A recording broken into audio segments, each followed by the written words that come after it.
আমরা কিন্তু জাতিগতভাবেই সবসময় কম্প্যারিজন করি যে ও এটা করেছে তুমি এটা করতে পারলে না কেন, তখন কিন্তু একটা আমরা আরেকজনের অ্যাচিভমেন্টকে কখনো অ্যাকনলেজ করি না বা তাকে অ্যাপ্রিসিয়েট করা কিন্তু আমরা আসলে শিখিনি।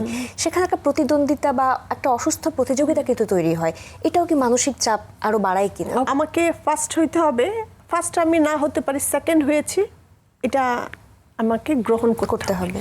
মানে গ্রহণ করাটা শিখাতে হবে, কিন্তু ওইটা নৈতিকতার মধ্যে হতে হবে। নৈতিকতার যদি অবক্ষয় হয়, এটা তো আসলে পারিবারিক শিক্ষা থেকে আসবে।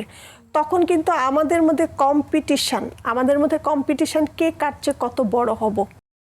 হ্যাঁ, একটা যে আপনি বললেন অসুস্থ একটা কম্পিটিশন চলছে, এটার প্রভাব কিন্তু সন্তানদের উপরে পড়ছে।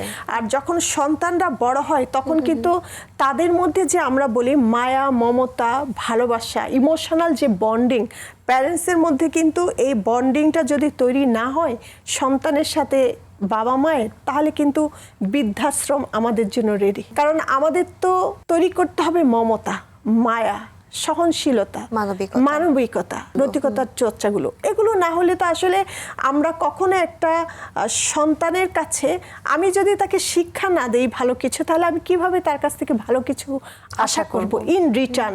কারণ ছোট শিশু যখন বড় হতে থাকে, ও তো ছোট, একটা সময় কিন্তু আমাদের বয়স বাড়তে থাকে, আমাদের বয়সে তখন আমরা হয়ে যাই ওল্ড, এই শিশু হয়ে যায় তখন অ্যাডাল্ট। তখন ওকে আমি একসময় যত্ন করেছি, ওই শিশু একসময় আমাদেরকে যত্ন করবে। তো ওই যত্নের সময় বোঝা যাবে যে ও আমাকে কিভাবে যত্ন করছে, এর উপরেই বোঝা যাবে যে আমি ছোটবেলায় ওকে কিভাবে লালন